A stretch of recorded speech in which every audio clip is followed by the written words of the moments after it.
إن الحمد لله نحمده ونستعينه ونستغفره ونؤمن به ونتوكل عليه ونعوذ بالله من شرور أنفسنا ومن سيئات أعمالنا من يهده الله فلا مضل له ومن يضلل فلا هادي له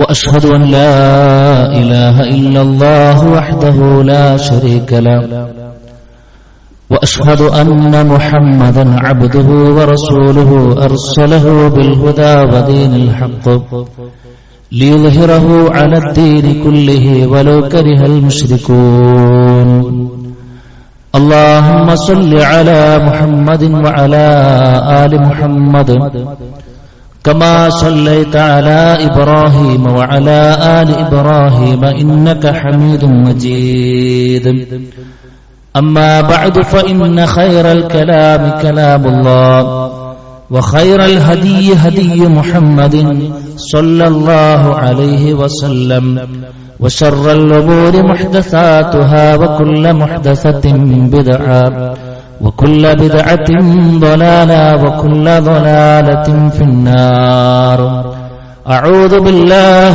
من الشيطان الرجيم بسم الله الرحمن الرحيم يا أيها الذين آمنوا اتقوا الله حق تقاته ولا تموتن إلا وأنتم مسلمون يا أيها الذين آمنوا اتقوا الله وقولوا قولا سديدا يصلح لكم أعمالكم ويغفر لكم ذنوبكم ومن يطع الله ورسوله فقد فاز فوزا عظيما يا أيها الناس اتقوا ربكم الذي خلقكم من نفس واحدة وخلق منها زوجها وبث منهما رجالا كثيرا ونساء واتقوا الله الذي تساءلون به والأرحام إن الله كان عليكم رقيبا بسم الله الرحمن الرحيم يا أيها الذين آمنوا اتقوا الله ولتنظر نفس ما قدمت لغد واتقوا الله إن الله خبير بما تعملون رب اشرح لي صدري ويسر لي أمري വഹ്ലുൽ ഉഖ്ദത മിൻ ലിസാനി യഫ്ഖഹു ഖൗലി. സ്നേഹധന്യരായ സത്യവിശ്വാസികളെ, വിശ്വാസിനികളെ, സർവ്വലോകരക്ഷിതാവായ റഹ്മാനായ റബ്ബിന്റെ ആജ്ഞകളും നിർദ്ദേശങ്ങളും ജീവിതത്തിന്റെ മുഴുവൻ മേഖലകളിലും കഴിവിന്റെ പരമാവധി പുലർത്തിയും പാലിച്ചും അള്ളാഹുവിന് ഇഷ്ടപ്പെട്ട രൂപത്തിൽ ജീവിക്കുവാനും ഈമാൻ കെട്ടി മരിക്കുവാനും നിരന്തരമായ ശ്രദ്ധയും പ്രാർത്ഥനയും ഉണ്ടാകണമെന്ന് ആദ്യമായി സ്വന്തത്തോടും തുടർന്ന് നിങ്ങൾ ഓരോരുത്തരോടും ഓർമ്മപ്പെടുത്തുകയാണ്, ഉപദേശിക്കുകയാണ്. റഹ്മാനായ റബ്ബ് അതിനുള്ള അപാരമായ തൗഫീഖ് നൽകുന്ന മഹാഭാഗ്യവാന്മാരിൽ, ഭാഗ്യവതികളിൽ നമ്മെല്ലാവരെയും ഉൾപ്പെടുത്തി അനുഗ്രഹിക്കുമാറാകട്ടെ. സഹോദരങ്ങളെ, റജബ് ഇന്ന് പൂർത്തിയാവുകയാണ്. നാളെ ഇൻഷാ അല്ലാഹ് ശഅബാൻ 1 നമ്മൾ പ്രവേശിക്കുന്നു. ഒരു മാസം കൂടെ കഴിയുമ്പോൾ അള്ളാഹു വിശ്വാസികൾക്ക് നൽകുന്ന ഏറ്റവും വലിയ ഉന്നതമായ അള്ളാഹുവിന്റെ അതിഥിയായ വിശുദ്ധ റമളാൻ ഒരു പടിവാതിൽക്ക് എത്തി നിൽക്കുന്ന ഒരു സാഹചര്യത്തിലും സന്ദർഭത്തിലുമാണ് നമ്മളുള്ളത്. അതുകൊണ്ട് തന്നെ റജബിന്റെയും റമളാനിന്റെയും ഇടയിലുള്ള ശഅബാൻ എന്ന് പറയുന്ന മാസത്തെ എങ്ങനെയായിരുന്നു നമ്മുടെ മുൻഗാമികൾ നോക്കിക്കണ്ടത്, നമുക്ക് ആ ഒരു മാസം വരുമ്പോൾ പ്രത്യേകം എന്തെങ്കിലും ശ്രദ്ധിക്കാനുണ്ടോ എന്നതാണ് ഇന്നത്തെ ഒരു ഖുതുബയിൽ എന്നെയും നിങ്ങളുടെയും ശ്രദ്ധയിലേക്ക് കൊണ്ടുവരണമെന്ന് ആഗ്രഹിക്കുന്നത്. സഹോദരങ്ങളെ, അല്ലാഹു സുബ്ഹാനഹു വ തആല നമുക്ക് നൽകുന്ന ഉന്നതമായ റമളാൻ എന്ന അവസരത്തെ ഒരു സെക്കൻഡ് പോലും അത് മിസ്സാകാതെ, പ്രയാസങ്ങൾ ഏൽക്കാതെ, അവസരങ്ങൾ നഷ്ടപ്പെടാതെ അതിന് എല്ലാ അർത്ഥത്തിലും ഉപയോഗപ്പെടുത്തണമെന്ന് ആഗ്രഹിക്കുന്നവരായിരിക്കും നമ്മൾ. പക്ഷേ അതിന് ബോധപൂർവം നാം ചില സ്റ്റെപ്പുകൾ എടുക്കേണ്ടിയിരിക്കുന്നു. അതിന് ഏറ്റവും നല്ല ഒരുക്കങ്ങൾ നടത്താൻ നാം പ്രത്യേകം ശ്രദ്ധിക്കേണ്ടതുണ്ട്. റമദാനിന് വേണ്ടി ഒരുങ്ങുക എന്ന് പറയുമ്പോൾ പലപ്പോഴും നമ്മുടെ മനസ്സിലേക്കൊക്കെ വരുന്നത് വീടും പരിസരവും ഒക്കെ ഒന്ന് വൃത്തിയാക്കി ഒരുങ്ങുന്നതിനെ കുറിച്ചായിരിക്കാം. ഒരു പക്ഷേ വസ്ത്രമൊക്കെ നേരത്തെ എടുത്തു വെക്കുന്നതിനെ കുറിച്ചായിരിക്കാം, അല്ലെങ്കിൽ ധാന്യങ്ങളും മറ്റുമൊക്കെ നേരത്തെ ശേഖരിച്ചു വെക്കുന്നതിനെ കുറിച്ചായിരിക്കാം. അതെല്ലാം ഒരു ഭാഗത്ത് നടന്നോട്ടെ, കുഴപ്പമില്ല. പക്ഷെ അതിന് അപ്പുറത്ത് ആത്മീയമായി ഒന്ന് ഒരുങ്ങാൻ നമുക്ക് കഴിയണം. മഹാനായ റസൂൽ കരീം സല്ലല്ലാഹു അലൈഹി വസല്ലമയും സ്വഹാബത്തും ഒക്കെ ശഅബാൻ മാസത്തെ സ്വീകരിച്ചിരുന്നത് റമളാൻ മാസത്തിലേക്ക് എല്ലാ നിലക്കും ഒന്ന് ഒരുങ്ങാൻ വേണ്ടിയിട്ടായിരുന്നു. നമുക്ക് എപ്പോഴും അറിയാവുന്ന ഒരു കാര്യമാണല്ലോ, ഒരു കാര്യം നല്ല നിലക്ക് വിചാരിച്ച പോലെ നടക്കണമെന്നുണ്ടെങ്കിൽ ഒരു ഒരുക്കം ആവശ്യമാണല്ലോ. നമ്മുടെ നിത്യജീവിതത്തിലെ എല്ലാ മേഖലകളിലും നമ്മൾ ആ ഒരു കാര്യം പ്രത്യേകം ശ്രദ്ധിക്കുന്നവരുമാണ്. അപ്പൊ നമ്മുടെ വീട്ടിൽ ഒരു കല്യാണം നടക്കുന്നു എന്ന് പറയുമ്പോൾ കല്യാണത്തിന്റെ തലേന്നല്ലല്ലോ ആരൊക്കെയാണ് വിളിക്കേണ്ടത്, എന്ത് വിഭവമാണ് നമ്മൾ ഒരുക്കേണ്ടത്, എങ്ങനെയൊക്കെ ആയിരിക്കണം എന്ന് നമ്മൾ തീരുമാനിക്കുന്ന അന്നത്തെ ദിവസമല്ല, മറിച്ച് എത്രയോ ആഴ്ചകൾക്ക് മുമ്പ് നമ്മൾ അതിന്റെ പ്ലാനിങ് തുടങ്ങും. നമ്മളൊരു വീട് വെക്കുന്നു, അന്നത്തെ ഒരു ദിവസമാണ് നമ്മൾ പോവുക അല്ല, അതിന്റെ എത്രയോ മുൻപ് നമ്മൾ പ്ലാനിങ് തുടങ്ങും. എന്നത് ഇതിനേക്കാൾ വളരെ ഗൗരവത്തിൽ വിശുദ്ധ റമളാൻ എന്ന അതിഥിയെ സ്വീകരിക്കുന്നതിന്റെ പ്ലാനിങ്ങുകളും മറ്റുമൊക്കെ ഒരു മാസം മുമ്പ് തന്നെ നമ്മുടെ മുൻഗാമികൾ ശ്രദ്ധിച്ചിരുന്നു എന്നാണ് നമുക്ക് കാണാൻ കഴിയുന്നത്. മഹാനായ റസൂൽ കരീം സല്ലല്ലാഹു അലൈഹി വസല്ലമയുടെ ശഅബാൻ എങ്ങനെയായിരുന്നു എന്ന് അവിടുത്തെ ചൂടുമറിയുന്ന നമ്മുടെ ഉമ്മ ആയിഷ റളിയല്ലാഹു അൻഹ പറയുന്നുണ്ട്. كان رسول الله صلى الله عليه وسلم يصوم حتى نقول لا يفطر ويفطر حتى نقول لا يصوم وما رأيت رسول الله صلى الله عليه وسلم استقبل صيام شهر قط إلا رمضان وما رأيته أكثر صياما منه في شعبان.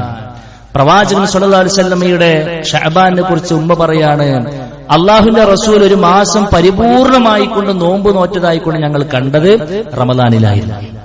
എന്നാൽ റമളാൻ ഇങ്ങോട്ട് മാറ്റി നിർത്തിയാൽ ബാക്കിയുള്ള മാസങ്ങൾ വെച്ച് നോക്കുമ്പോൾ അള്ളാഹുവിന്റെ റസൂൽ ഏറ്റവും കൂടുതൽ നോമ്പ് നോറ്റ് ഒരുങ്ങി തയ്യാറായിരുന്ന മാസം അത് ശഅബാനായിരുന്നു എന്ന് നമുക്ക് കാണാൻ കഴിയുമെന്നാണ്. പ്രവാചകന്റെ ഈ അതിശക്തമായ നോമ്പ് നോൽക്കുന്ന ഏർപ്പാട് കണ്ടപ്പോൾ മഹാനായ ഉസാമത്ത് ബിൻ സയ്യിദ് റളിയല്ലാഹു അൻഹു ചോദിക്കുന്നുണ്ട്, യാ റസൂലല്ലാഹ് ലം അറക തസൂമു മിൻ ശഹരിൻ മിന അശ്ശുഹൂരി മാ തസൂമു മിന ശഅബാന. പ്രവാചകരെ, ശഅബാൻ മാസം വരുമ്പോൾ താങ്കൾ നോമ്പ് നോൽക്കുന്നതിനേക്കാൾ ഏറെ ശ്രദ്ധ മറ്റൊരു മാസത്തിൽ നോമ്പ് നോൽക്കാൻ ഞാൻ താങ്കളെ കണ്ടിട്ടില്ല എന്നാണ്. എന്താണ് അതിന്റെ പിന്നിലുള്ള കാരണമെന്ന് ചോദിക്കുമ്പോൾ അള്ളാഹുവിന്റെ റസൂൽ സ്വല്ലല്ലാഹു അലൈഹി വസല്ലം ആദ്യം പറഞ്ഞത് എന്താണെന്നറിയോ? ദാലിക ശഹ്റുൻ യഗ്ഫലു നാസു അൻഹു. ആ ഒരു മാസത്തിന്റെ പ്രത്യേകത പൊതുവെ ആളുകൾ അശ്രദ്ധയിലാകുന്ന മാസമാണ്. അത് വലിയൊരു പോയിന്റാണ്. ആളുകൾ പൊതുവെ ജനങ്ങൾ പൊതുവെ അശ്രദ്ധയിലായി പോകുന്ന മാസം. കാരണം എന്താ? തൊട്ട് മുമ്പുള്ള മാസം റജബാണ്. റജബിൽ പവിത്രതയുണ്ട്, പവിത്രമാക്കപ്പെട്ട മാസം എന്ന് പറയുമ്പോൾ അതിൽ കുറച്ചുകൂടി ശ്രദ്ധിക്കും. ഇനി റമളാനാണല്ലോ വരാനുള്ളത്, അപ്പൊ ആക്കാം എന്ന് പറഞ്ഞ് പലതും ആരാധനകളിൽ നിന്നും പലപ്പോഴും മാറ്റിവെക്കുകയോ അല്ലെങ്കിൽ അത് റമളാനിലേക്ക് ആക്കാമെന്ന് മാറ്റിത്തെറ്റുകയോ ചെയ്യുന്നൊരു സമയമാണ്. ഇതിന്റെ ഇടയിലുള്ള മാസം പ്രത്യേകം പുണ്യൊന്നും കൽപ്പിക്കപ്പെട്ടിട്ടില്ലല്ലോ എന്ന നിലക്ക് ആളുകൾ എന്താകും? അതിന് തൊട്ട് അശ്രദ്ധരാകും. ദുനിയാവിന്റെ പിന്നാലെ പോകുന്നൊരു ടെൻഡൻസി കൂടുതലായി കൊണ്ടുവരും. അപ്പൊ ജനങ്ങൾ പൊതുവെ അശ്രദ്ധയിലാകുന്ന സമയം, സന്ദർഭം ഏതാണോ അവിടെ നമ്മളൊന്ന് ശരിക്കും ഉയർത്തെഴുന്നേറ്റ് ഇബാദത്തിലേക്ക് സജീവമാകുന്നുണ്ടെങ്കിൽ അതിന് കൂടുതൽ കൂലി കിട്ടുമെന്നതാണ് ഇസ്ലാമിന്റെ ബേസിക് കൺസെപ്റ്റ്, ഒരു അടിസ്ഥാന തത്വം എന്ന് പറഞ്ഞാൽ അതാണ്. അപ്പൊ നോക്കൂ നിങ്ങൾ, അള്ളാഹുവിന്റെ റസൂൽ സ്വല്ലല്ലാഹു അലൈഹി വസല്ലം ഫർള് നമസ്കാരങ്ങൾക്ക് ശേഷം സുന്നത്തിന്റെ കൂട്ടത്തിൽ ഏറ്റവും കൂടുതൽ കൂലി നിശ്ചയിക്കപ്പെട്ട നമസ്കാരം ഏതാ? നമുക്കറിയാം, രാത്രി നമസ്കാരമാണ് അല്ലെ. അഫ്ളു സ്വലാത്തി ബഅദൽ മഫ്റൂളത്തി സ്വലാത്തുൻ ഫീ ജൗഫിൽ ലൈൽ. സ്വർഗം വേണോ നിനക്ക്? രാത്രി നമസ്കരിക്കണം. വന്നാസു നിയാം. ജനങ്ങളൊക്കെ പൊതുവെ ഉറങ്ങിക്കൊണ്ടിരിക്കുന്ന സമയത്ത് നീ എണീറ്റ് അള്ളാഹുവിനോട് ചോദിക്കുന്നുവെങ്കിൽ അതിന് ബാക്കിയുള്ള സുന്നത്തുകളെ പോലെയല്ല, ഒരൽപ്പം കൂടുതൽ പ്രതിഫലം കിട്ടുമെന്നാണ്. ഏത് കാര്യങ്ങളും അങ്ങനെയാണ്. സുബഹിന്റെ മുമ്പുള്ള 2 റക്അത്തിന് സുഹൃത്തുക്കളെ, എന്തിനൊണ്ടാണ് ബാക്കിയുള്ള റവാത്തി നമസ്കാരത്തേക്കാൾ ഏറെ കൂലി കിട്ടുന്ന കാര്യം?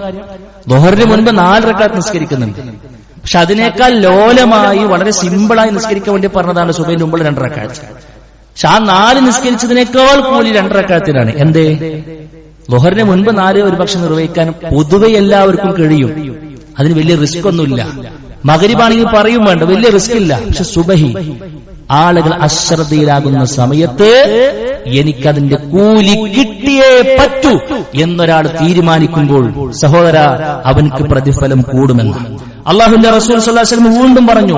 ഫിത്നകൾ അധികരിപ്പിക്കുന്ന സമയം, ആളുകളൊക്കെ ദീനിൽ നിന്നും ഒന്നൊന്നായി ഒഴിഞ്ഞ് അപരിചിതമാകുന്ന അവസ്ഥയിലേക്ക് ദീൻ മാറുമെന്ന അല്ലെ. നിസ്കരിക്കണ കാണുക, പിന്നെ മതമൂല്യങ്ങള് ശരിക്കും കൊണ്ടു നടക്കുമ്പോ ആളുകളൊക്കെ പ്രാകൃതനായിക്കൊണ്ട് വിലയിരുത്തുന്ന കാലഘട്ടത്തിലൂടെ പോകുമ്പോ അതൊന്നും വകവെക്കാതെ ശരിക്കും ഫിത്നയുടെ കാലഘട്ടത്തിലും ദീനിനെ മുറുകെ പിടിക്കുന്നവനെ കുറിച്ച് അല്ലാഹു റസൂൽ പറഞ്ഞത് എന്താണെന്നറിയോ? അൽ ഇബാദത്തു ഫിൽ ഹർജി കഹിജ്റതി ഇലയ്യ. പ്രതിസന്ധിയും ഫിത്നകളുമൊക്കെ അധികരിക്കുന്ന സമയത്തും ഒരു മനുഷ്യൻ അള്ളാഹ്ക്ക് വേണ്ടിയിട്ട് ഇബാദത്ത് ചെയ്യുന്നുണ്ടെങ്കിൽ അവന്റെ കൂലി എന്നിലേക്ക് ഹിജറ വന്നവനെ പോലെയാണെന്ന് റസൂൽ കരീം സ്വല്ലല്ലാഹു അലൈഹി വസല്ലം പറയുന്നുണ്ടെങ്കിൽ സുബഹിക്കും അസറിനും ബാക്കിയുള്ള നിസ്കാരത്തെക്കാൾ ഏറെ കൂലി സ്വർഗം കിട്ടിയിരിക്കും എന്ന് വളരെ ഗൗരവത്തിൽ ഇസ്ലാം പഠിപ്പിച്ചത് എന്തുകൊണ്ടാണെന്നറിയോ? അതൊന്നും ചെയ്യാൻ പൊതുവെ ആളുകൾക്ക് കഴിയാറില്ല എന്നതാണ്.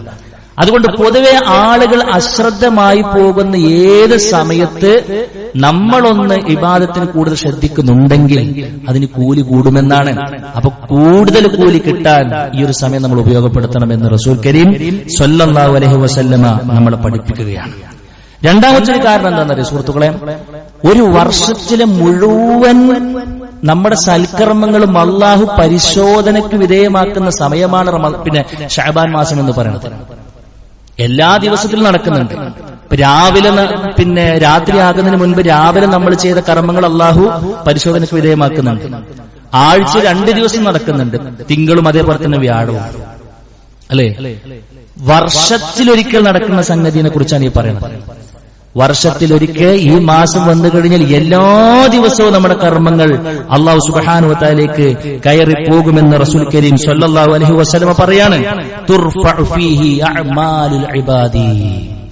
അടിമകളുടെ സൽക്കർമ്മങ്ങൾ റഹ്മാനായ റബ്ബിലേക്ക് കയറിപ്പോകുന്നു.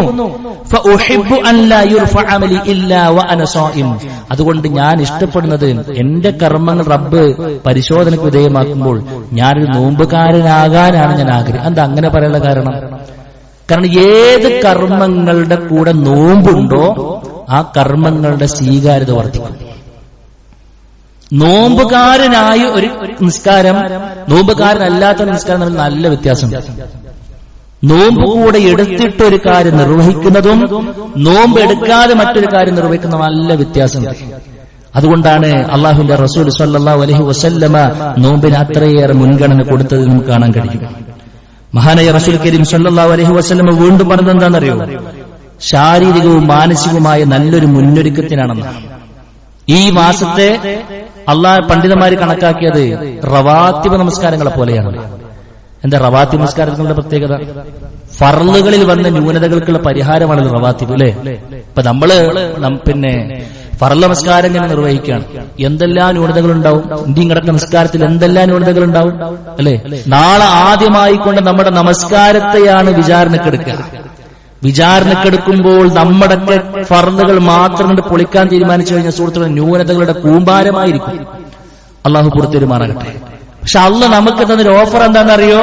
ആ സമയത്ത് ന്യൂനതകൾ കാണുമ്പോൾ മലക്കുകളോട് പറയുമെന്നാണ്, ഈ മനുഷ്യർക്ക് സുന്നത്ത് നിസ്കാരങ്ങൾ എന്തെങ്കിലും ഉണ്ടോ എങ്കിൽ അതുകൊണ്ട് കൊണ്ടുപോവാ, എന്നിട്ടോ ഈ ന്യൂനതകൾ അതുകൂടെ പരിഹരിക്കപ്പെടുമെന്ന് റസൂൽ കരീം സ്വല്ലല്ലാഹു അലൈഹി വസല്ലം പറഞ്ഞു. ഇത് നിസ്കാരത്തെ മാത്രം ബാധിക്കുന്ന കാര്യമല്ല. ആ ഹദീസിന്റെ ബാക്കി നമുക്ക് കാണാൻ കഴിയും.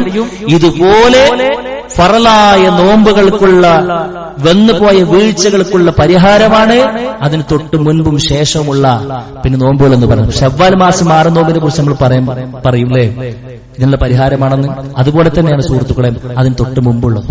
അവർ നിർബന്ധമായ കർമ്മത്തിന് അപ്പുറവും ഇപ്പുറവും ചേർന്ന് നിൽക്കുന്ന നോമ്പുകൾ അതിനുള്ള പരിഹാരമാണെന്ന് റസൂൽ കരീം സ്വല്ലല്ലാഹു അലൈഹി വസല്ലം പറയാം. മാത്രമല്ല, നമ്മൾ റമദാൻ മാസത്തിലേക്ക് പ്രവേശിച്ചു കഴിഞ്ഞാൽ ഒരു നോമ്പ് മാത്രമാണോ ചെയ്യാം? അല്ല, ബാക്കിയുള്ള ഒരുപാട് സൽക്കർമ്മങ്ങൾ ചെയ്യാൻ വേണ്ടി തീരുമാനിച്ചതാണ് നമ്മൾ.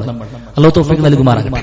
പക്ഷെ അതിലൊക്കെ വരുന്ന എല്ലാ പോരായ്മകളും സുഹൃത്തുക്കൾ അതിന്റെ അപ്പുറം ഇപ്പുറമൊക്കെ ചെയ്യുന്ന കർമ്മങ്ങളെ കൊണ്ട് പരിഹരിക്കപ്പെടുമെന്ന് റസൂൽ കരീം സ്വല്ലല്ലാഹു അലൈഹി വസല്ലം പറയുമ്പോൾ, അങ്ങനെ റമളാനിലെ ഞാൻ നിർവഹിക്കാൻ തീരുമാനിച്ച ഒരു കർമ്മത്തിലും യാതൊരുവിധ ഫാൾട്ടും പരലോകത്തെത്തുമ്പോൾ ഇല്ലാതിരിക്കാൻ ഞാൻ ഈ മാസത്തെ ഉപയോഗപ്പെടുത്തുന്നു എന്നാണ് റസൂൽ കരീം സ്വല്ലല്ലാഹു അലൈഹി വസല്ലമ നമ്മളെ പഠിപ്പിച്ചിട്ടുള്ളത്.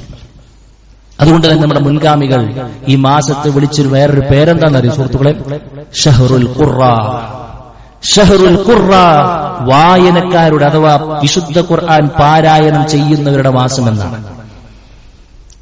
വിശുദ്ധ ഖുർആൻ പാരായണം ചെയ്യുന്നവരുടെ മാസം. റമളാനെ കുറിച്ചല്ല പറഞ്ഞത്, റമളാൻ തൊട്ട് മുൻപുള്ള കാര്യമാണ്. അപ്പൊ നമ്മൾ എന്താക്കണം? ഈ മാസത്തിൽ തന്നെ വിശുദ്ധ ഖുർആനുമായിട്ട് നല്ലൊരു അറ്റാച്ച്മെന്റ് വരണം. സാധാരണഗതിയിൽ ഈ റമളാൻക്കൊക്കെ ഉണ്ടാകുന്ന ഒരു പ്രയാസം എന്ന് വെച്ച് കഴിഞ്ഞാല് ഒരു പിന്നെ തുടക്കത്തിന്റെ ആവേശം ഉണ്ടാവും. പലപ്പോഴും നമ്മൾ കണ്ടിട്ടുണ്ട്, തുടക്കത്തിന്റെ ആവേശം ഉണ്ടാവും. ആദ്യത്തെ ഒരു ദിവസം ഒരുപാട് ആളുകൾ ഉണ്ടാവും. ഒരു 5-6 ദിവസം കഴിഞ്ഞ് അതിങ്ങനെ കുറവാവും. പിന്നെ ഇങ്ങനെ അവസാന 10 ആവുമ്പോഴേക്കും നല്ല ഗണ്യമായ കുറവ് എല്ലാ ഏരിയകളും നമുക്ക് കാണാൻ കഴിയും. ആദ്യത്തെ ഒരു ദിവസം വളരെ ആവേശത്തോടു കൂടെ ഖുർആൻ പാരായണമൊക്കെ തുടങ്ങി വെച്ചിട്ടുണ്ടാവും. കുറച്ച് ദിവസം കഴിയുമ്പോഴേക്കും അത് ഇട്ടുവിടുകയാണ്. ഒരു തവണ പോലും ഖത്തം തീർക്കാനുള്ള തൗഫീക്ക് ലഭിക്കപ്പെടാതെ പോകുന്ന എത്രയോ വരുന്ന മനുഷ്യന്മാർ. അതെന്താണെന്നറിയോ? അത് നമുക്ക് ശീലമാകാത്തത് കൊണ്ടാണ്. ഇപ്പൊ ചില ആളുകൾ, നമ്മുടെ മുൻഗാമികളൊക്കെ റമളാൻ മാസത്തിലേക്ക് പ്രവേശിച്ചു കഴിഞ്ഞ ഒരു ദിവസം തന്നെ 2 തവണ ഖത്തം തീർത്തിരുന്നു. പിന്നെ 3 ദിവസമാകുമ്പോഴേക്കും ഖത്തം തീർത്തിരുന്നു. ചുരുങ്ങിയതാ പറയണത്. ബാക്കിയുള്ള ദിവസങ്ങളിൽ മാക്സിമം ആയി കഴിഞ്ഞാൽ 3 ദിവസത്തിന്റെ ഉള്ളിൽ തീർക്കാൻ പാടില്ല എന്നാ പറയാം. 3 ദിവസം വരെ മാറ്റിവെക്കണം. അതിന് അപ്പുറത്ത് തീർക്കാൻ ലൈസൻസ് കൊടുക്കുമായിരുന്നെങ്കിൽ ചെയ്യുമായിരുന്നു. പക്ഷെ റമളാനിൽ അങ്ങനത്തെ ഒരു പരിധി വെച്ചിട്ടില്ല. അവരെപ്പോഴും പ്രാർത്ഥിക്കുമായിരുന്നു. അപ്പൊ ഇതിനെക്കുറിച്ച് പറഞ്ഞപ്പോ ഇതൊക്കെ കേൾക്കുമ്പോൾ ഒരു പക്ഷെ നമുക്കിന് അത്ഭുതം തോന്നിയേക്കാം. ഈ അടുത്ത ഷെയ്ഖ് ഒരു ദർസിൽ പറഞ്ഞു, പിന്നെ ഇത് ഞാൻ ആദ്യം കേട്ടപ്പോൾ എനിക്കൊരു അത്ഭുതം ഉണ്ടായിരുന്നു. എങ്ങനെയാണ് ഒരു ദിവസമൊക്കെ 2 തവണ ഒക്കെ ഖുർആൻ പാരായണം ചെയ്യാൻ കഴിയുക? ഇപ്പോൾ എനിക്കത് മനസ്സിലായത്. എന്താ ഇപ്പോൾ മനസ്സിലാകാനുള്ള കാരണം? ഇപ്പൊ നമ്മുടെ കൈകളിൽ മൊബൈലുകൾ വന്നപ്പോൾ നമ്മുടെ സ്ക്രീൻ ടൈം മാത്രം നോക്കിയാൽ മതി. 8-9 മണിക്കൂറൊക്കെ ഇതിന്റെ മുമ്പിൽ ഇരിക്കുന്ന ആളുകളുണ്ട്. നമ്മുടെ എല്ലാവിധ ആസ്വാദനങ്ങളും സ്ക്രീനിലേക്ക് ചുരുങ്ങിയപ്പോൾ ആസ്വാദന തലം കണ്ടെത്തുന്നിടത്ത് സമയം ചെലവഴിക്കാൻ നമുക്ക് കഴിയും, ഒരു മനുഷ്യർക്ക് കഴിയുമെന്നത് യാഥാർത്ഥ്യമാണ്. നമ്മുടെ മുൻഗാമികളുടെ ആസ്വാദനം ഖുർആനിന്റെ വരികളിലായിരുന്നു. മുൻഗാമികളുടെ ആ ഒരു താല്പര്യം വിശുദ്ധ ഖുർആന്റെ തഫ്സീറുകളിലായിരുന്നു. അതിന്റെ പാരായണത്തിലും അതിന്റെ പഠനത്തിലും അതിനെക്കുറിച്ചുള്ള ചിന്തയിലും ജീവിതത്തിലേക്ക് തട്ടിച്ചു നോക്കലിലും റഹ്മാനായ റബ്ബേ ഒരുപാട് തിരിച്ചാനുണ്ടല്ലോ എന്ന ചിന്ത കൈവരിക്കുന്നതിലും അതിന് ഇനി എങ്ങനെ മാറ്റിത്തിരുത്താമെന്ന് പ്ലാനിങ് ചെയ്യുന്നതിലുമായിരുന്നു ജീവിതത്തിലുടനീളം അവരുണ്ടായിരുന്നത്. അതുകൊണ്ട് അവർക്ക് പാരായണം ചെയ്യാൻ കഴിയുമായിരുന്നു എന്നതാണ്. അതൊക്കെ ഒരു സുപ്രഭാതത്തിൽ റമളാൻ 1-ാമത്തെ ദിവസം തുടങ്ങിയ സംഗതി ഒന്നല്ല. അതിങ്ങനെ പ്രാക്ടീസ് അവിടെ എത്തിയതാണ്. നോർമൽ ലൈഫിൽ അവർക്കതുണ്ട്.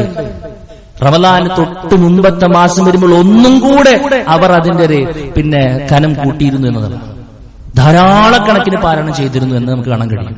അതുകൊണ്ട് തീരുമാനിക്കുക, ഇൻഷാ അല്ലാഹ് നമ്മൾ റമളാൻ മാസത്തിൽ വന്നെത്തിയാൽ എന്തൊക്കെ ചെയ്യുമെന്നാണ് നമ്മൾ തീരുമാനിക്കുന്നത്, അതിന്റെ എല്ലാം ഒരു മിനി വേർഷൻ ഏറ്റവും നല്ല രൂപത്തിൽ ചെയ്ത് തുടങ്ങാനുള്ള സമയം ആയിട്ടുണ്ട് എന്ന് നമ്മൾ മനസ്സിലാക്കുക. റസൂൽ കരീം സ്വല്ലല്ലാഹു അലൈഹി വസല്ലമയും സ്വഹാബത്തും വിശുദ്ധ റമളാനിന് തൊട്ട് മുൻപുള്ള ശഅബാൻ മാസത്തെ എങ്ങനെ നോക്കിക്കണ്ടുവോ അതിന് തുടക്കം മുതൽ ഇൻഷാ അല്ലാഹ് ഒടുക്കം വരെ നമുക്കും ആ ഒരു ചര്യയിലൂടെ പോകാൻ കഴിയേണ്ടതുണ്ട് എന്നുള്ളതാണ് സൂചിപ്പിക്കുവാനുള്ളത്. റഹ്മാനായ റബ്ബ് എല്ലാ അർത്ഥത്തിലും അത് ആ ഒരു ലക്ഷ്യത്തിലേക്ക് എത്തിക്കുവാനുള്ള തൗഫീഖ് നമുക്ക് നൽകി അനുഗ്രഹിക്കുമാറാകട്ടെ. അഖൂലു ഖൗലി ഹാദാ അസ്തഗ്ഫിറുല്ലാഹ ലി വലക്കും വലിജമീഇൽ മുസ്ലിമീന വസ്തഗ്ഫിറു മിൻ കുല്ലി ദംബ് ഇന്നഹു ഹുവൽ ഗഫൂറുർ റഹീം.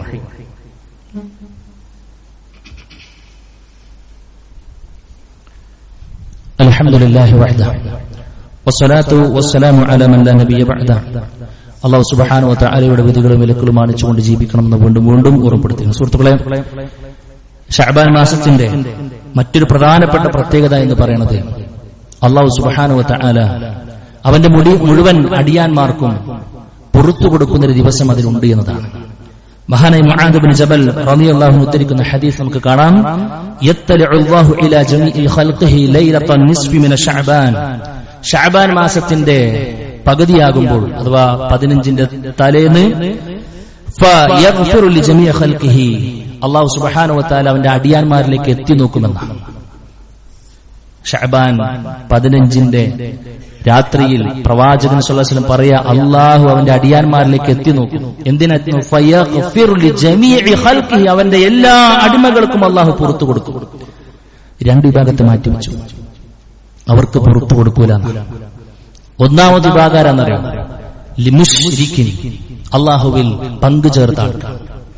അല്ലാഹുക്ക് കൊടുക്കേണ്ട ഹക്കിൽ എന്തെങ്കിലും ഒന്ന് മറ്റു ആളുകൾക്ക് കൊടുക്കുന്നുണ്ടെങ്കിൽ, അത് നബിയോടാകട്ടെ സ്വാലിഹീങ്ങളോടാകട്ടെ ആരോടാകട്ടെ, തങ്ങന്മാർക്കാകട്ടെ ബീവിമാർക്കാകട്ടെ, എവിടെയും കൊണ്ടുപോയി കൊടുക്കുന്നുണ്ടെങ്കിൽ, അവന്റെ ആഗ്രഹങ്ങളും അഭിലാഷങ്ങളും മറ്റൊരാൾ ചോദിച്ചിട്ടുണ്ടെങ്കിൽ, അള്ളാഹ്ക്ക് കൊടുക്കേണ്ട വിഭാഗത്തിൽ ഏതെങ്കിലും ആവശ്യം മറ്റാർക്ക് കൊടുക്കുന്നുണ്ടെങ്കിൽ, സുഹൃത്തെ മാറണം എന്നുള്ളത് സൂചിപ്പിക്കാണ്. ഇത്ര വലിയൊരു ഓഫർ കിട്ടിയിട്ട് എല്ലാ കർമ്മങ്ങളും റഹ്മാനായ റബ്ബിലേക്ക് എല്ലാ ദിവസവും കയറിപ്പോയി വിചാരണകൾ നടന്ന് അവിടെ തന്നെ ആ നിലക്കുള്ള റഹ്മാനായ റബ്ബ് നമ്മളെ കുറിച്ച് തൃപ്തിപ്പെട്ട് പകുതിയാകുമ്പോൾ എല്ലാ ആളുകൾക്കും പുറത്തു കൊടുക്കാൻ വേണ്ടി റെഡിയായി നിൽക്കുമ്പോൾ നമ്മുടെ ചില അശ്രദ്ധകൾ കാരണം, പഠിക്കാനുള്ള മനസ്സ് കാണിക്കാത്തതിന്റെ കാരണം, പാരമ്പര്യത്തിന്റെ ഊക്ക് പറഞ്ഞത് കാരണം, ഞങ്ങളാണ് കൂടുതലെന്ന വീമ്പിളക്കിയത് കാരണം പല ആളുകളും ഇന്നും നഊദു ബില്ലാഹ് ശിർക്കൻ ആശയങ്ങളിലാണുള്ളത്. പഠിച്ചോളും സുഹൃത്തുക്കളെ, അവനവന്റെ ഖബർ ആലോചിച്ചുകൊണ്ട് ഞാൻ ഇപ്പോൾ ഒത്തി നിൽക്കുന്ന വിശ്വാസം അതിൽ വല്ല ശിർക്കും വന്നിട്ടുണ്ടോ എന്ന് ആത്മാർത്ഥമായി കൊണ്ട് തട്ടിച്ചു നോക്കിക്കളയും. രണ്ടാം ഘട്ടമാരാന്നറിയോ? ഔ മശാഹി, അഥവാ പരസ്പരം പിണങ്ങി നിൽക്കുന്ന ആളുകളാണ്, അകാരണമായി പിണങ്ങി നിൽക്കുന്ന ആളുകളാണ്, തെറ്റി തമ്മിലടിച്ചു നിൽക്കുന്ന ആളുകളാണ്. അവരുടെ പിണക്കം മാറ്റിവെക്കാതെ രണ്ടു പേർക്കും റഹ്മാനായ റബ്ബ് പുറത്തു കൊടുക്കൂല. എത്ര വലിയ നഷ്ടമാ സുഹൃത്തുക്കളെ! ദുനിയാവിന്റെ ഇത്തിരി പോകുന്ന നിസ്സാര കാരണങ്ങളുടെ പേര് പറഞ്ഞ് ഈഗോ അടിച്ച് ഒന്ന് താന്നു കൊടുക്കാനുള്ള മനസ്സ് കാണിക്കാതെ വീമ്പിളക്കി നെഞ്ചും പിരിച്ച് നടന്നാൽ പരലോകത്തേക്ക് ഒന്നും ഉണ്ടാവില്ല. അള്ളാഹുവിന്റെ ഒരു ഓഫറും ആ മനുഷ്യർക്ക് കിട്ടൂല. രണ്ട് കാര്യം പറഞ്ഞത്, ഒന്ന് അള്ളാഹുവിനോടുള്ള ഹക്ക്, രണ്ട് സൃഷ്ടികളോടുള്ള ഹക്ക്. രണ്ട് ആ പേരോടും നമുക്ക് ചില ഹക്കുകളുണ്ട്. അത് മനോഹരമായി പൂർത്തീകരിച്ച് താഴേണ്ടടുത്ത് താന്നും, പുറത്തു കൊടുക്കേണ്ടത് പുറത്തു കൊടുത്തും വിട്ടുകൊടുത്തും മാപ്പ് കൊടുത്തും ഒക്കെ എല്ലാവരോടും നല്ല ബന്ധം കാത്തു സൂക്ഷിച്ചാൽ ഇൻഷാ അല്ലാഹ് റഹ്മാനായ റബ്ബ് വർഷത്തിൽ ഒരിക്കൽ നമുക്ക് നൽകാൻ പോകുന്ന തൗഫീഖ് സഹോദര തടയപ്പെടുകയില്ല. അല്ലാഹു സ്വീകരിക്കുമാറാകട്ടെ. അതുകൊണ്ട് ആ ഒരു കാര്യം വളരെ ഗൗരവത്തിൽ നാം പ്രത്യേകം ശ്രദ്ധിക്കണം എന്നുള്ളതാണ് സൂചിപ്പിക്കാനുള്ളത്. അതുകൊണ്ട് എല്ലാ അർത്ഥത്തിലും ശഅബാൻ മാസത്തിന്റെ മഹത്വം നമ്മൾ ഉൾക്കൊണ്ട് പ്രവാചകൻ സല്ലല്ലാഹു അലൈഹി വസല്ലം പഠിപ്പിച്ച ആരാധനകളുടെ വിഷയത്തിൽ കണിശത പുലർത്തി വിശുദ്ധ റമദാനിലേക്കുള്ള എല്ലാ നിലക്കും മാനസികവും ശാരീരികമായ ഒരുക്കങ്ങൾ നടത്തി അതിന് തടസ്സമാകുന്ന എല്ലാവിധ ചെയ്തികളും വിട്ടുനിന്ന് ഏറ്റവും നല്ല രൂപത്തിൽ അള്ളാന്റെ റസൂൽ എങ്ങനെ റമദാനിലേക്ക് പ്രവേശിച്ചോ അങ്ങനെ പ്രവേശിക്കാൻ ഇൻഷാ അല്ലാഹ് നമുക്ക് കഴിയേണ്ടതുണ്ട്. അല്ലാഹു തൗഫീഖ് നൽകി അനുഗ്രഹിക്കുമാറാകട്ടെ. സഹോദരങ്ങളെ, കൂട്ടത്തിൽ ഒരു കാര്യം കൂടെ സൂചിപ്പിക്കാനുണ്ട്. നമുക്കറിയാം നമ്മുടെയൊക്കെ വളർന്നു വരുന്ന തലമുറ എത്ര വലിയ അപകടത്തിലാണ് എന്നുള്ളത് ഓരോ ദിവസവും വരുന്ന പത്ര റിപ്പോർട്ടുകളും മറ്റുമൊക്കെ ബോധ്യപ്പെടുത്തിക്കൊണ്ടേയിരിക്കുകയാണ്. കഴിഞ്ഞൊരു ഖുതുബയിൽ നമ്മൾ ലഹരിയുമായി ബന്ധപ്പെട്ട കാര്യങ്ങൾ സൂചിപ്പിച്ചു. നമ്മുടെ മക്കളൊക്കെ ജീവിക്കുന്ന പരിസരം അവർക്ക് പോലും അറിയാത്ത ചെറിയൊരു അശ്രദ്ധ കൊണ്ട് വലിയ ആഴങ്ങളിലേക്ക് പോയി പതിക്കാൻ ഉതകുന്ന എല്ലാവിധ ശൈത്താന്റെ ട്രാപ്പുകളുമുള്ള ഒരു കാലഘട്ടത്തിലാണ് ഉള്ളത്. മദ്യത്തിനും ലഹരിക്കും മദിരാശിക്കും പെണ്ണിനും കള്ളിനുമൊക്കെ വഴിപ്പെട്ട് അതിനപ്പുറത്ത് മതനിരാസത്തിന് പോലും മുസ്ലിം കമ്മ്യൂണിറ്റിയിൽ നിന്നും മുസ്ലിം ഉമ്മാന്റെയും വാപ്പാന്റെയും മകനായി മകളായി ജനിച്ചിട്ട് മുസ്ലിം തറവാട്ടിൽ കളിച്ച് ചിരിച്ചു വളർന്നിട്ട് ക്യാമ്പസിലേക്ക് പോകുന്നതോടുകൂടെ മറ്റൊരു ആദർശവും പേര് തിരിച്ചു വന്ന് മുർത്തദ്ദായി നരകക്കൊള്ളിയായി ജീവിക്കാൻ പോകുന്ന ആദർശ വ്യതിയാനങ്ങളിലേക്കും പോകുന്ന കുട്ടികളുടെ എണ്ണം കൂടിക്കൊണ്ടിരിക്കുന്നു എന്ന യാഥാർത്ഥ്യത്തെ വിശ്വാസികളെ നമ്മൾ ആരെങ്കിലും ഗൗരവത്തിൽ കണ്ടോ? വളരെ ഗൗരവം, വലിയ അപകടത്തിലാണ് മുസ്ലിം കമ്മ്യൂണിറ്റിയിലെ ആളുകളുള്ളത്. അതുകൊണ്ട് എന്താണെന്നറിയോ, നമുക്ക് ചില ബാധ്യതകളുണ്ട്. ആ മക്കളെ ഒന്ന് ആ എട്ടും പൊട്ടും തിരിയാത്ത പക്വതയുറക്കാത്ത അവരെ ശരിക്കൊന്ന് വിളിച്ചു വരുത്തി ഇതിന് ഗൗരവം ബോധ്യപ്പെടുത്താൻ നമ്മളൊക്കെ ഉള്ളൂ. ഇൻഷാ അല്ലാഹ് ആ ഒരു മഹനീയമായ ഉദ്യമം ലക്ഷ്യം വെച്ചുകൊണ്ട് ഇൻഷാ അല്ലാഹ് അടുത്ത ആഴ്ച ക്യാമ്പസ് തലങ്ങളിൽ മാത്രം പഠിക്കുന്ന 12ാം ക്ലാസ് കഴിഞ്ഞുള്ള കുട്ടികളെ മാത്രം ഉൾപ്പെടുത്തിയിട്ട് ഒരു സീരിയസ് പ്രോഗ്രാം ഇൻഷാ അല്ലാഹ് നമ്മൾ പ്രഖ്യാപിച്ചിരിക്കുകയാണ്. ഒറ്റപ്പാലത്ത് വെച്ച് ഇൻഷാ അല്ലാഹ് ഒരു ക്യാമ്പസ് കോൺഫറൻസ് നടക്കുമ്പോൾ നമ്മുടെയൊക്കെ പരിചയത്തിലുള്ള മക്കളെ അവിടെ എത്തിക്കാൻ എന്തെങ്കിലും ഒരു സ്റ്റെപ്പ് സുഹൃത്തുക്കൾ എടുക്കണം. ഇന്ന് ഇൻഷാ അല്ലാഹ് പുറത്ത് കൗണ്ടറുണ്ട്, നമുക്കറിയാവുന്ന മക്കളുടെ പേരൊന്ന് കൊടുത്ത് അവർ ബന്ധപ്പെട്ടോളൂ. നമ്മുടെയൊക്കെ ഒന്ന് പരിചയത്തിലുള്ള ആളുകളെ അവിടെ എത്തണമെന്ന് പറയാം. അവിടെ ഇൻഷാ അല്ലാഹ് നടക്കുന്ന ഒരു 4-5 മണിക്കൂർ നീണ്ടു നിൽക്കുന്ന പ്രോഗ്രാമിൽ അതുമായി ബന്ധപ്പെട്ട അറിവുള്ള ആളുകൾ വന്ന് അവർക്ക് അതിന്റെ ഗൗരവം ബോധ്യപ്പെടുത്തി കൊടുക്കും. നമ്മൾ കാരണം ഒരു കുട്ടി ഒരു മതനിരാശം ഒഴിവാക്കിയാൽ, ഒരു ലഹരി വേണ്ടെന്ന് വെച്ചാൽ, അല്ലെ, ഒരു കുടുംബം രക്ഷപ്പെടില്ല സുഹൃത്തുക്കളെ. അവനിലൂടെ അടുത്തൊരു തലമുറ രക്ഷപ്പെടൂലേ? അവനിലൂടെ ഉണ്ടാകുന്ന മക്കളെ രക്ഷപ്പെടുത്താൻ നമുക്ക് കഴിയില്ല. എത്ര വലിയ ഉദ്യമമാണ് നമ്മൾ നടത്തുന്നത് നമ്മൾ ബോധ്യപ്പെട്ടുകൊണ്ട് ഇൻഷാ അല്ലാഹ് ഈ ഒരു സമയത്ത് ഗൗരവത്തിൽ ചിന്തിച്ച് ഒന്നൊന്നും മാറിയിരുന്ന് ചിന്തിക്കുക. നമ്മുടെ അറിവിൽ നമ്മുടെ കുടുംബത്തിലൊക്കെ ആ പ്രായത്തിലുള്ള മക്കളുണ്ടെങ്കിൽ അവരുടെ പേരും നമ്പറൊക്കെ ഒന്ന് കൊടുത്ത് ഇതുമായി ബന്ധപ്പെട്ട് സഹകരിക്കണം എന്നുള്ളതാണ് സൂചിപ്പിക്കാനുള്ളത്. എല്ലാ അർത്ഥത്തിലും കൂടെ നിൽക്കുക. പ്രാർത്ഥന കൊണ്ട്, സാമ്പത്ത് കൊണ്ട്, അതേപോലെ തന്നെ ശാരീരികമായി ഇടപെടാൻ കഴിയുന്ന മേഖല അങ്ങനെ അല്ലാഹു സുബ്ഹാനഹു വ തആല എല്ലാവിധത്തിലുള്ള അല്ലാഹുവിന്റെ ദീനിനെ ആളുകളിലേക്ക് എത്തിക്കുവാനുള്ള ഈ നമ്മുടെ ചെറിയ എളിയ ശ്രമങ്ങളെ റഹ്മാനായ റബ്ബ് പരിപൂർണാർത്ഥത്തിൽ വിജയിപ്പിച്ചു തരുമാറാകട്ടെ. അല്ലാഹുവേ, അറിഞ്ഞും അറിയാതെയും വന്നു പോയിട്ടുള്ള ചെറുതും വലുതുമായ മുഴുവൻ തെറ്റുകളും കുറ്റങ്ങളും വിട്ടുപുറത്ത് മാപ്പാക്കി തരണമേ റഹ്മാനെ. അല്ലാഹുവേ, ഞങ്ങൾക്ക് മരണപ്പെട്ട പൂട്ടിങ്ങളുടെ മാതാപിതാക്കൾ, കൂട്ടുകുടുംബക്കാർ, ആദർശ ബന്ധുക്കൾ എല്ലാവരുടെയും കവറുകൾ വിശലമാക്കി കൊടുക്കണമേ റഹ്മാനെ. അല്ലാഹുവേ, ഞങ്ങളുടെ കൂട്ടത്തിൽ രോഗം കൊണ്ടും കടം കൊണ്ടും മറ്റു ശാരീരിക മാനസിക ബുദ്ധിമുട്ടുകൾ അനുഭവിക്കുന്ന ഒരുപാട് സുഹൃത്തുക്കൾ, ഒരുപാട് സഹോദരിമാർ, അല്ലാഹുവേ, അവരുടെ എല്ലാവിധ പ്രയാസങ്ങൾ അവരെക്കാൾ കൂടുതൽ അറിഞ്ഞുകൊണ്ടിരിക്കുന്ന നാഥ, അവരുടെ എല്ലാവിധ പ്രയാസങ്ങൾക്കും നീ അറുതി വരുത്തി കൊടുക്കണമേ റഹ്മാനെ. അല്ലാഹുവേ, ഞങ്ങളുടെ ഇണകളിൽ, മക്കളിൽ, കുടുംബത്തിൽ ഞങ്ങൾക്ക് നീ കൺകുളിർമ പ്രദാനം ചെയ്യണം റഹ്മാനെ. അല്ലാഹുവേ, മരണം വരെയും നിന്റെ ദീനിനെ പഠിക്കാനും മനസ്സിലാക്കാനും ജീവിതത്തിൽ പ്രാവർത്തികമാക്കാനും അറിയാത്തവർക്ക് എത്തിച്ചു കൊടുക്കാനുള്ള മഹത്തായ തൗഫീഖ് ഞങ്ങൾക്ക് നീ മരണം വരെ നിലനിർത്തി തരുമാറാകണമേ റഹ്മാനെ. അല്ലാഹുമ്മ ഗ്ഫിർ ലിൽ മുഅ്മിനീന വൽ മുഅ്മിനാത്ത് വൽ മുസ്ലിമീന വൽ മുസ്ലിമാത്ത് വൽ അഹ്യാഇ മിൻഹും വൽ അംവാത്ത് ഇന്നക മുജീബുദ് ദഅവാതി യാ ഖാദിയൽ ഹാജാത്ത്. അല്ലാഹുമ്മ അജിർനാ മിനൻ നാർ. اللهم أجرنا من النار. اللهم أجرنا من النار. ربنا تقبل منا إنك أنت السميع العليم وتب علينا